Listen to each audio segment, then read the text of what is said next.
जो होना था वो तो हो गया, रात गई बात गई, मामले पर मिट्टी पाओ मिट्टी डालो। दोस्तों हो सकता है आने वाले दिनों में उड़ते उड़ते ये जो शब्द शुरुआत में मैंने बोले हैं ना, ये आपके कानों में जरूर पड़ेंगे। क्यों? सिर्फ इसलिए क्योंकि अडानी जी की कंपनी में अब सब कुछ चंगा सी। गौतम अडानी को लेकर बीते दिनों फिर एक खुलासा हुआ था और बाकायदा प्रेस कॉन्फ्रेंस करते हुए राहुल गांधी ने सवालों की कतार लगा दी थी कि आखिर ये जो पैसा आ रहा है जा रहा है ये किसका पैसा है। राहुल गांधी के इन सवालों से पहले हिंडनबर्ग की रिपोर्ट सामने आई थी दोस्तों, और जब रिपोर्ट सामने आई थी तो सरकार ने सीधे तौर पर कहा था कि सेबी को इस पूरे मामले की जांच सौंप दी गई है, वो अपने हिसाब से जांच कर रही है।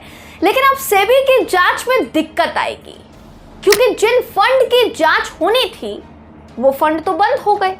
अडानी समूह मामले में कौन सा बड़ा खेल सामने आया है, कौन सा बड़ा खुलासा हुआ है, ये इस खबर में हम आपको बताएंगे। नमस्कार, मेरा नाम है जयंती झा और आप देख रहे हैं देश नीति। देश नीति, केवल सच्ची और पक्की खबरें। कुछ फंड्स के जरिए अडानी ग्रुप के शेयर खरीदे गए, जिन फंड्स की संख्या 8 थी। इन शेयर्स के जरिए अडानी समूह की साख को मार्केट में बढ़ता हुआ दिखाया गया, जो करना नियमों के खिलाफ है, क्योंकि ये बताया गया कि ये शेयर्स कंपनी के प्रमोटर्स नहीं खरीदे थे, जबकि ये नियम के खिलाफ है। लेकिन अब जब इन फंड्स की जांच होती और पता लगता कि इससे अडानी समूह को कहां-कहां फायदा हुआ है, किस किस को फायदा हुआ है, कहां खरीद फरोख्त हुई है, तो पता चल रहा है दोस्तों कि इन 8 फंड्स में से 6 फंड तो पहले ही बंद हो चुके हैं।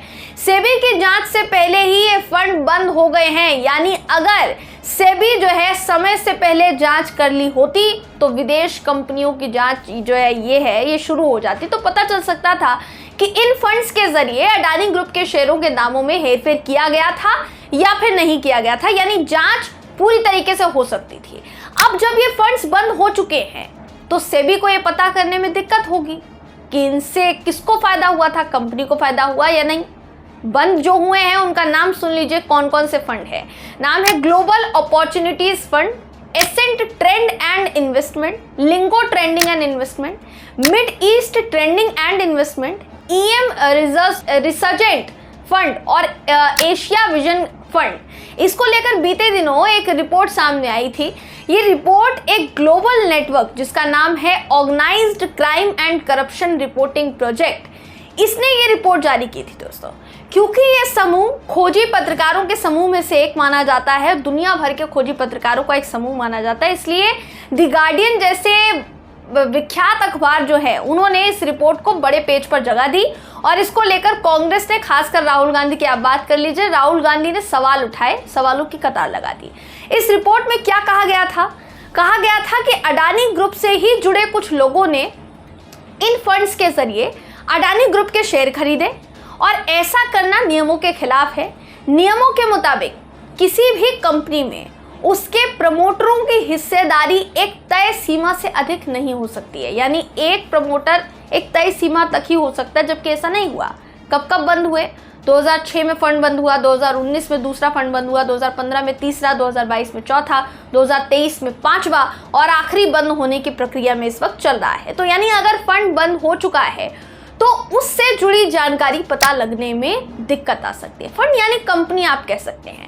अब देखिए, हो सकता है आने वाले दिनों में सेबी इसको लेकर यही तर्क दे कि भाई फंड से जुड़ी जानकारी जुटाने में तो वक्त लग सकता है या फिर जानकारी तो जुटाई नहीं जा सकती क्योंकि फंड तो बंद हो चुके हैं। तो इससे पहले यही काम हिंडनबर्ग की रिपोर्ट में सामने आया था। हिंडनबर्ग की रिपोर्ट सामने आने के बाद अडानी समूह को इतना जोरदार झटका लगा था दोस्तों कि शेयर धड़ाम दिना गिर गए थे। 25 जनवरी को रिपोर्ट आई थी। ग्रुप के संबंध में 32,000 शब्दों की रिपोर्ट जारी की गई थी। रिपोर्ट के निष्कर्ष में 28 प्रश्नों को शामिल किया गया था। रिपोर्ट में यह भी दावा किया गया था कि ये जो समूह है दशकों से शेयरों के हेरफेर और अकाउंट की धोखाधड़ी में शामिल है। रिपोर्ट में आगे ये भी कहा गया था कि 3 साल में शेयरों की कीमतें बढ़ने से अडानी समूह के संस्थापक यानी गौतम अडानी की संपत्ति $1 अरब बढ़कर $120 अरब हो गई। इस दौरान समूह की 7 कंपनियों के शेयर औसत 819% बढ़े हैं। और यही आरोप अभी ये जो नई नवेली रिपोर्ट आई है उसमें सामने आए हैं। पिछली रिपोर्ट जो सामने आई हिंडनबर्ग की रिपोर्ट, अगर उससे पहले इस पूरे मामले की जांच शुरू हो गई होती तो ये पता लग सकता था कि फंड जो है वो किसने खरीदे, शेयर्स जो है किसके द्वारा खरीदे गए हैं, किसको फायदा हुआ है, अडानी समूह को वाकई में उन शेयर्स के जरिए फायदा हुआ है या फिर नहीं हुआ है, ये सारी चीजें पता लग पाती दोस्तों। लेकिन अभी इसमें कठिनाई आ सकती है, इसमें अभी परेशानी का सामना सेबी को करना पड़ सकता है।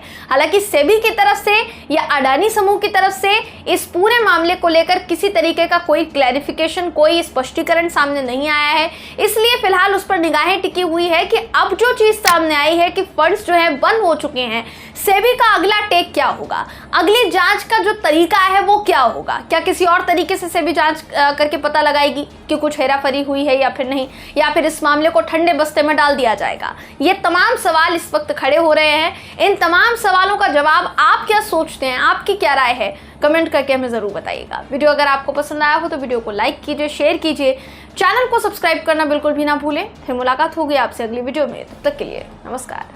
आपका एक सब्सक्राइब हमारे लिए महत्वपूर्ण है। देश नीति को अभी सब्सक्राइब करें और बेल आइकन को दबाना ना भूलें।